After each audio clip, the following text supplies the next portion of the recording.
Now, for our next speaker, we're going to hear from the boss of TfL, in fact, Commissioner Andy Lord. Now, Andy's going to address a universal challenge for public transport post-pandemic. Now, that is securing long-term financial security. So, ladies and gentlemen, will you please welcome Andy Lord, Commissioner at Transport for London.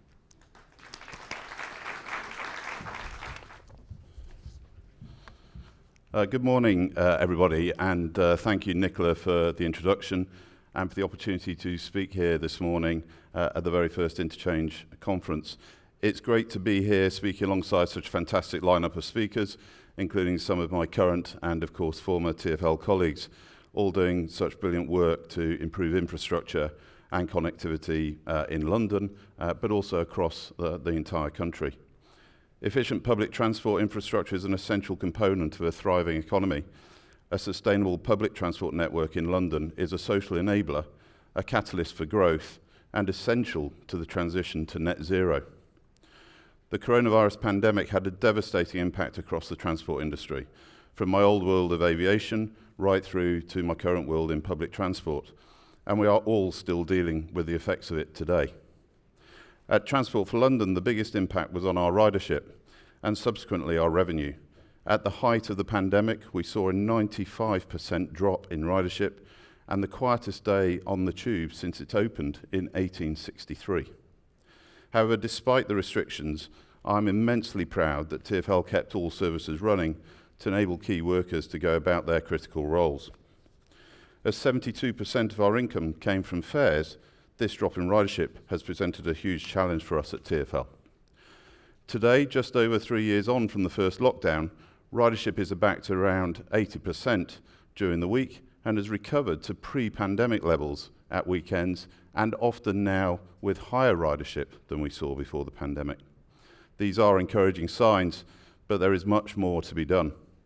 We now need to answer the question, how do you run an integrated transport network to its full potential with a sustained drop in ridership?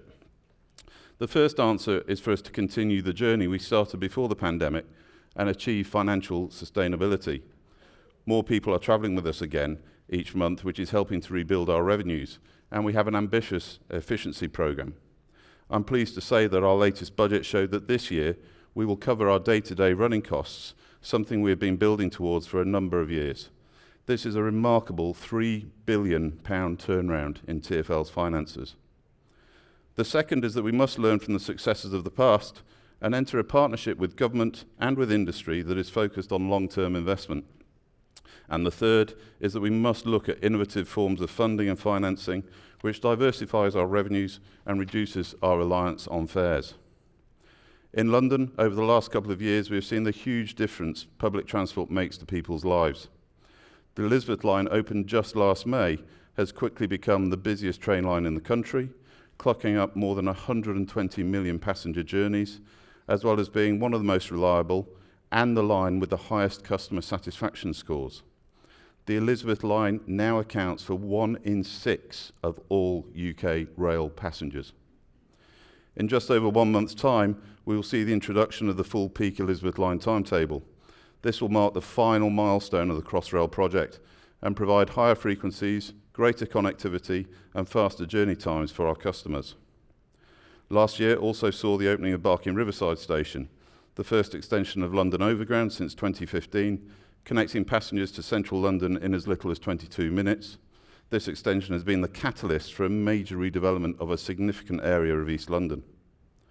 And in September 2021, we opened the doors to the Northern Line's 2 new tube stations at Nine Elms and Battersea Power Station. Since then, these 2 step-free stations have given a huge boost to the area's connectivity, reducing journey times to the City and West End by almost 50%, yet again enabling huge regeneration and economic growth in the area. Such investment clearly shows the value in building and investing in critical transport infrastructure. We also have bold plans for the future. In December, we published our first business plan since the start of the pandemic and set a course for our investment in London's transport network over the next 4 years. We will invest in projects that improve air quality, tackle the climate emergency, and bring new transport options to Londoners. We will introduce new trains on the Piccadilly line and DLR that will transform the customer experience, upgrade digital signalling across our remaining 2 subsurface tube lines, continue our work to make London's bus fleet zero emission, and open a new river crossing in East London by completing a new tunnel under the Thames linking Silvertown to Greenwich. This year also marks the amazing 160th anniversary of the Tube. I'm particularly excited about the celebration events and activities that will take place throughout the year, but it reminds us of the pivotal role that transport played in London's development and must continue to do so. The Tube, being the oldest underground railway in the world, has provided the mobility and connectivity of people and places to develop London into the preeminent world city that we see today. And I'm hopeful and optimistic that we will have an even better and greener 160 years ahead, with us making progress on our priorities. So whilst there is much to be excited about, critical decisions are needed now to ensure these improvements come to fruition. We need a partnership between government, the public sector and industry if we are to achieve our goals of a cleaner, more integrated transport network that serves our capital city and contributes to the wider UK economy. Over the next 3 years, we are planning £6.4 billion of capital investment to ensure the transport network meets the needs of a thriving city and supports the UK economy. And while TfL can meet most of the cost of the investment required, it is essential that government support is secured to ensure the delivery of vital improvements to assets that support national economic growth and prosperity. In 2024-25, we need £475 million of central government funding to honour our existing contracts and a continued discussion about our future funding requirement for essential major capital investment. All other major transport authorities around the world receive government support for capital investment, and our government recognised that in our last funding settlement. There is an urgent need, however, to conclude discussions on this funding, as failure to confirm this in advance of March 2024 would force us to reprioritise our business plan. London is key to the UK's prosperity, supporting the government's economic growth ambitions, and key to London's success is an efficient, properly funded public transport network. Investment in London's transport network supports supply chains spanning the entirety of the UK, from Falkirk and the Isle of Wight to Scarborough and Ballymena, with tens of thousands of people employed on projects relating to London's transport network. The new Piccadilly line trains will be built in Goole in East Yorkshire, and the trains on the Elizabeth line and London Overground are built in Derby. So when you invest in London, you're investing in the entire country.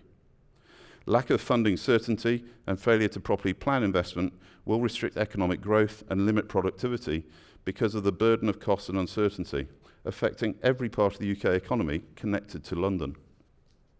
The government's own National Infrastructure Assessment recognised that cities are critical to the UK's economy and international competitiveness, and noted that infrastructure to support public transport in growing and congested cities offers some of the highest returns for transport investment. It also recognises that the ability to make long-term plans for cities requires long-term certainty of funding. As I mentioned, since opening the Elizabeth line, more than 120 million journeys have now been made on it, around 600,000 journeys each day. Not only is it one of the busiest railways in the UK, but it is one of the most reliable. The Elizabeth line has been transformative for those who live, work and visit London and the South East. It has changed the geography of the South East. While there are lessons to be learnt from the delivery of the line, it clearly shows that if we build it, the public will use it. However, with a continued uptake in those who use the line, by 2030 we expect some parts, including services coming from the west serving Old Oak Common, to be nearing capacity. There will be limited opportunity, therefore, to accommodate passengers when Old Oak Common becomes the HS2 London temporary terminus, which recent reports on the complexity of the works at Euston suggests could be the case for a significant number of years. Whilst Old Oak Common has been designed to accommodate up to 24 Elizabeth line trains an hour, it is currently only served by 12, and relying on these services would result in HS2 customers having waiting times of upwards of 10 minutes during the peak periods and a significant increase in crowding. If we are to minimise this and maximise the benefit of HS2, it's vital that we can begin procuring additional rolling stock before the manufacturing production lines are demobilised. These orders will also support continued manufacturing capacity and jobs in the UK, notably at Alstom's factory in Derby, which would otherwise be lost. We would therefore ask for confirmation that adequate government investment will be made to support the necessary additional rolling stock so that the benefits for customers travelling to or from Old Oak Common and using HS2 are not lost.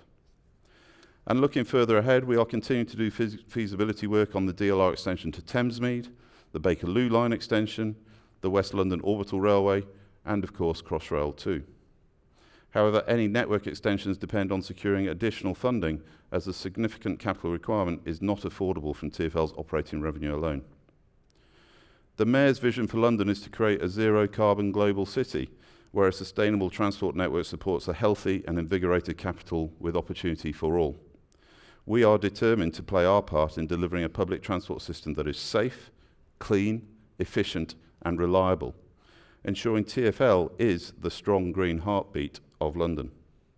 In June 2019, the UK government became the first major economy to commit in law to cutting greenhouse gas emissions to net zero by 2050.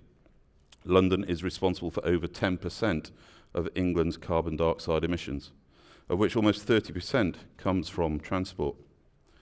One of the most significant ways we can make a substantial positive impact is by achieving a fully zero-emission bus fleet, an ambition we share with the government and a number of other UK cities, and a moment of opportunity for the UK to lead the way in sustainable manufacturing. With financial support from government, TfL could transition to a fully zero-emission bus fleet by 2030, but the window of opportunity to make this a reality is closing. If we move now, we can demonstrate the UK's leadership on tackling the climate and ecological emergency and make a significant difference to those living, working and visiting our capital. This support would also provide British bus manufacturers across the UK, including those in Scarborough, Falkirk and Ballymena, the confidence in large order requests and enable them to significantly ramp up production. And by working with other UK cities, we can support the procurement of a larger number of zero-emission buses, creating a production pipeline and order book for British manufacturing, supporting UK jobs. However, it isn't just about the vehicles. We all need to streamline and improve the ability to plan, approve, construct the electrical infrastructure and other infrastructure to ensure that there is sufficient green energy to provide the power. Beyond decarbonising the bus fleet, it's vital we have certainty of longer-term funding to plan and commit to the large-scale investments such as rail improvements and decarbonising our estate that will support the transition to net zero. Encouraging use of more sustainable transport modes and investing to decarbonise London's transport network will be key in achieving government's commitment to net zero at a UK level.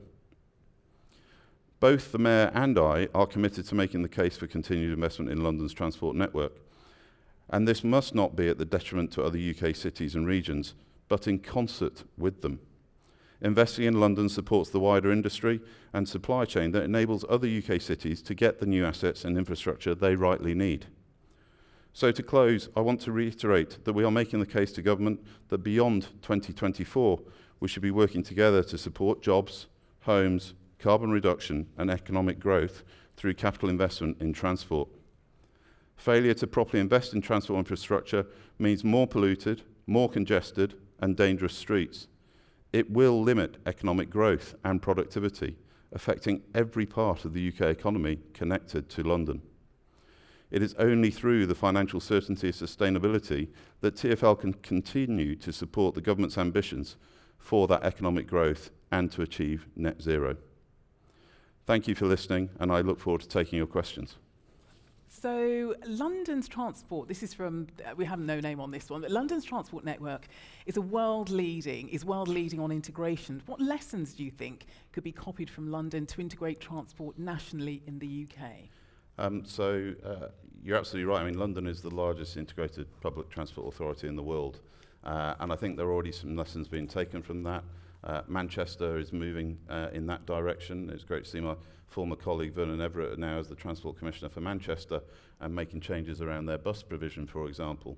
But the key is around having the vision and the foresight to invest in the infrastructure, which are long-term capital investment decisions, to enable the city to grow, or the cities elsewhere in the country to grow, so that other parts of industry, business, hospitality, etc., have the confidence to invest in those regions.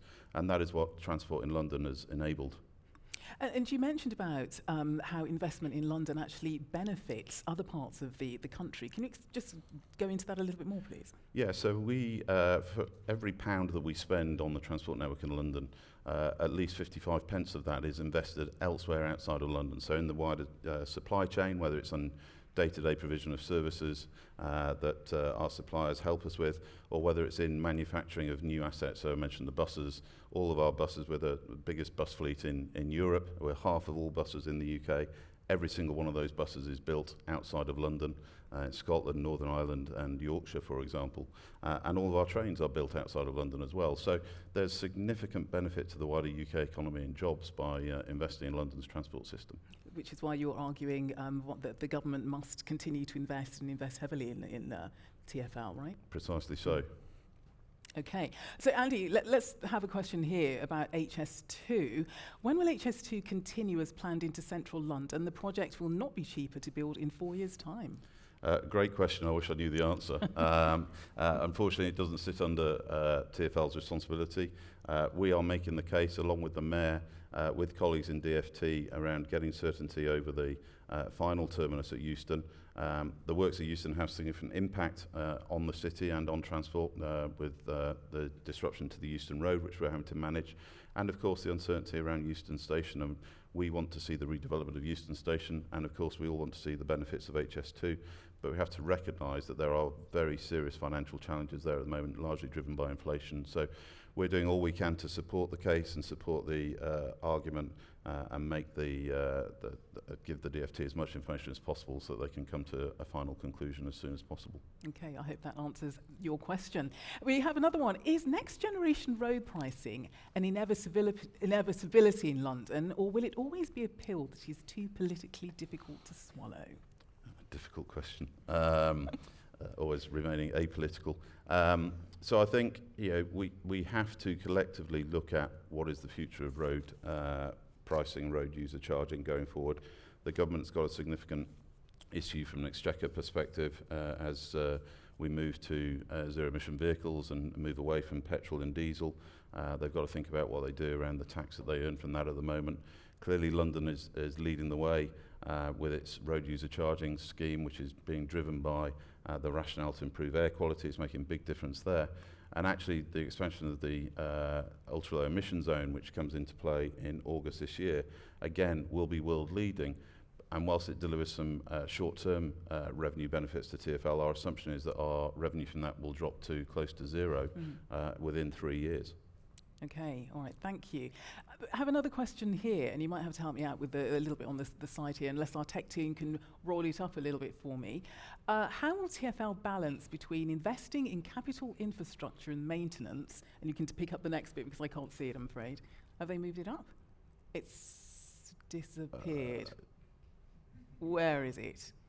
And you know, that was going to be a really good question. There is. Where is it? Have you got it? Just come up mid-screen. Okay. Maintenance of existing assets, Right, given that many existing assets are falling into disrepair. So we have to balance that all the time. We've been doing that for many years. Safety remains our absolute priority. We will not operate anything that is unsafe. We do have some road infrastructure and assets which are under operating restrictions, but our focus is to make sure we maintain our assets to keep them safe. What we need to do is get to a longer-term funding agreement so that we can replace some of those critical assets. So, for example, the Brent Cross flyover, we have operating restrictions on there which don't allow any HGVs on there. That is putting operational constraints in. It's not a safety constraint, but it does cause disruption and inconvenience to users and to the local area, for example. Okay, I think we're almost coming to an end, but we've got an interesting question here at the end. With the general election due next year, what are your views on how this might change the funding available to TfL? So we've actually potentially got 2 elections. We have the mayoral election in May next year, and then the general election. Of course, we don't know when that will be. Look, from our perspective, TfL, we will deliver whatever the Mayor's transport strategy requires. We need to make sure for an executive that we do what is right for London and to deliver value for money. If there is a change in government, we will clearly see what their manifesto commitments are. But our role is to work with whoever is in power in government, whatever political views they have. And we've done that, I would say, extremely successfully over the many decades that TfL has been in play. And my role is to make sure that we land our messages and hopefully get the agreements we need regardless of who is in power. Okay, Andy, nicely put. Thank you very much. Andy Lord from TfL. Thank you. Thank you. That's great. Thank you so much. Appreciate it.